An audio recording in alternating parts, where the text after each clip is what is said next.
अस्सलामुअलैकुम बिस्मिल्लाहिर्रहमानिर्रहीम। अच्छा जी, पिछले लेक्चर में हमने एटॉमिक रेडियस और उसकी टाइप्स को डिस्कस किया था और उसी के साथ ये बात भी है कि एटॉमिक रेडियस पीरियोडिक ट्रेंड उसका क्या है, यानी पीरियोडिक टेबल में अगर आप पीरियड के अंदर देखेंगे तो क्या एटॉमिक रेडियस इंक्रीज़ होगा या डिक्रीज़ होगा, और इसी तरह ग्रुप में देखेंगे तो क्या उस पर फ़र्क आएगा। तो आज उसको हम डिस्कस करते हैं।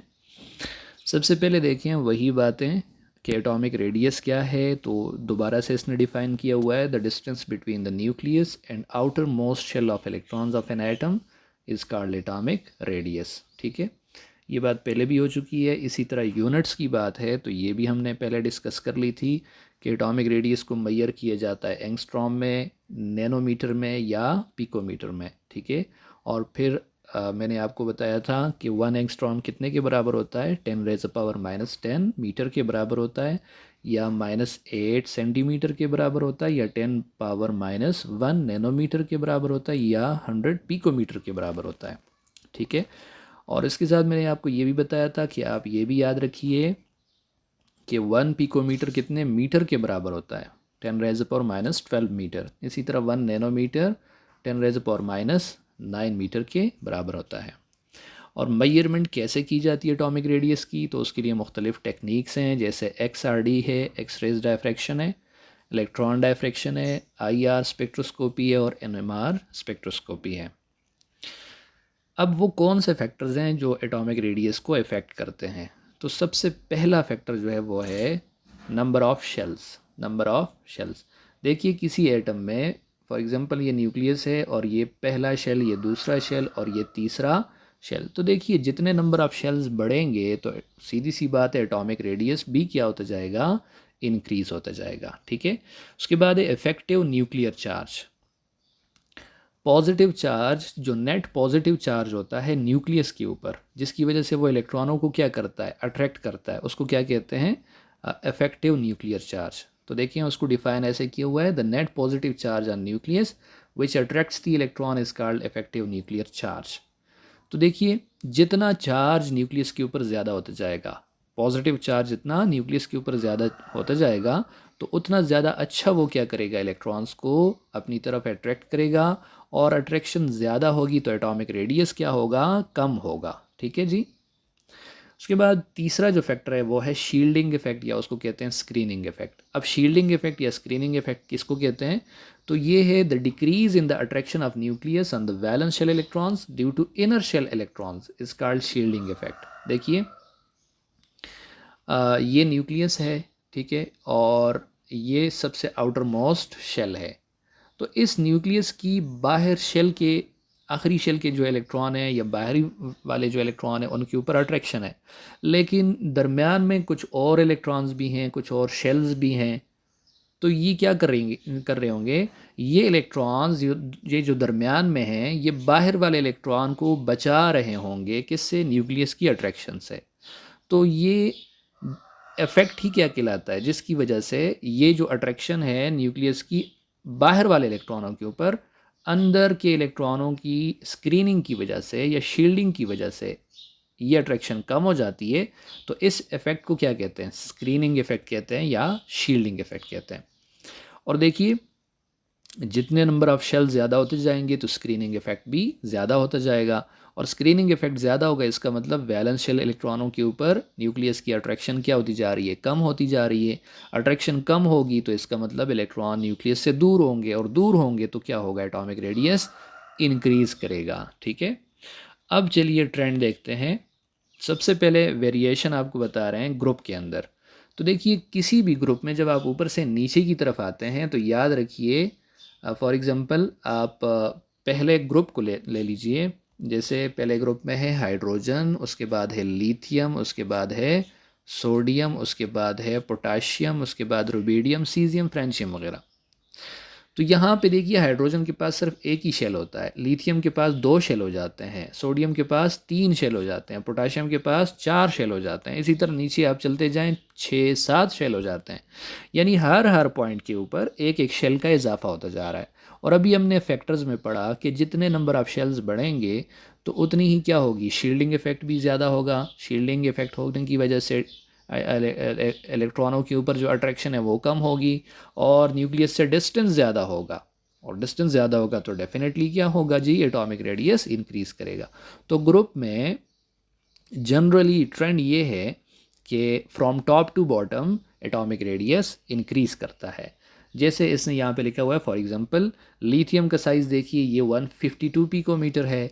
इसी तरह अगर आप सोडियम की कन्फिग्रेशन, ये सॉरी एटॉमिक रेडियस देखें तो 186 है। इसी तरह इसका पोटाशियम का 227 है, और करते करते देखिए सीजियम का 265 है। और वजह क्या है, वजह ये है, यहाँ पे मैंने आपसे कहा कि यहाँ पे आ, सबसे पहले हाइड्रोजन भी आता है, लेकिन हाइड्रोजन उन्होंने लिखा नहीं हुआ इसके साथ।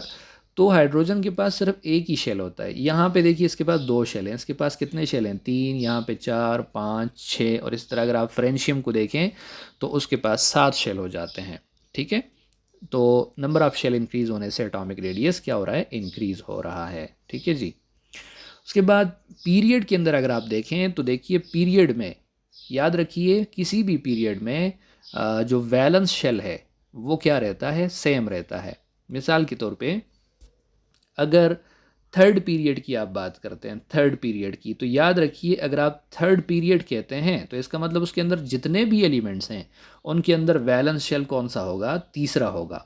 ठीक है, ग्रुप के अंदर आप जाते हैं ऊपर से नीचे तो हर हर पॉइंट पे एक एक शेल का इजाफा होता जा रहा है, लेकिन वैलेंस इलेक्ट्रॉन क्या रहते हैं, सेम रहते हैं। यहाँ पे क्या होगा, यहाँ पे वैलेंस शेल तो सेम रहता है, लेकिन हर हर पॉइंट के ऊपर एक एक इलेक्ट्रॉन का क्या होता जाएगा, इजाफा होता जाएगा। ठीक है, पहला जो एलिमेंट होगा पीरियड का, उसमें अगर एक इलेक्ट्रॉन है तो नेक्स्ट में 2 वैलेंस इलेक्ट्रॉन होंगे, शेल सेम रहेगा, यानी वैलेंस शेल थर्ड ही रहेगा अगर थर्ड पीरियड की बात करते हैं।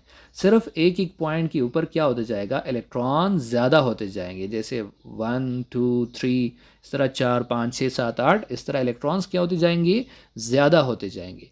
अब आप मुझे बताइए, जितने नंबर ऑफ़ इलेक्ट्रॉन होते हैं उतने ही क्या होते हैं, नंबर ऑफ़ प्रोटॉन होते हैं।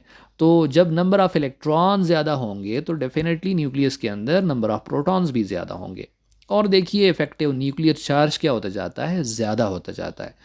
चूंकि शेल में तो इजाफा नहीं हो रहा, हाँ अट्रैक्शन ज़्यादा हो रही है, तो अट्रैक्शन ज़्यादा होने की वजह से जो वैलेंस इलेक्ट्रॉन्स हैं वो न्यूक्लियस के करीब आते हैं और एटॉमिक रेडियस डिक्रीज़ होता है। तो पीरियड के अंदर नॉर्मल ट्रेंड ये है कि उसमें फ्रॉम लेफ़्ट टू राइट जब आप आते हैं तो एटॉमिक रेडियस डिक्रीज़ होता है। ठीक है, तो यही बात देखिए इसने लिखी हुई है, atomic radius decreases from left to right in period due to increase of effective nuclear charge. तो न्यूक्लियर इफेक्टिव न्यूक्लियर चार्ज कैसे इंक्रीज होता है, क्योंकि हर हर पॉइंट के ऊपर एक एक इलेक्ट्रॉन का इजाफा हो रहा है, तो उसके साथ अंदर न्यूक्लियस के अंदर पॉजिटिव चार्ज का भी इजाफा हो रहा है।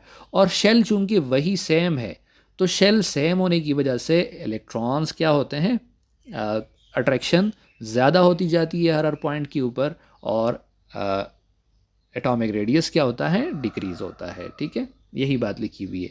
Number of shells remain same across the period, electrons are added in the same shell. ठीक है, अब पीरियड 3 एलिमेंट्स की आप बात करें अगर, तो यही बात ज़रा इसको देखते हैं, एक्सप्लेन करते हैं। ये पीरियड 3 एलिमेंट्स हैं, यहाँ सब के अंदर वैलेंस शेल कौन सा है, तीसरा है। अगर आप इसकी कन्फिग्रेशन देखें ना तो ये एक बात क्लियर हो जाएगी कि सब के पास टोटल कितने शेल हैं, 3 शेल हैं। तो सोडियम का साइज़ जो है वो सबसे ज़्यादा है, फिर मैग्नीशियम का उससे कम है, एल्युमिनियम का उससे कम है, सिलिकॉन का उससे कम है, और करते करते क्लोरीन का सबसे कम साइज़ है।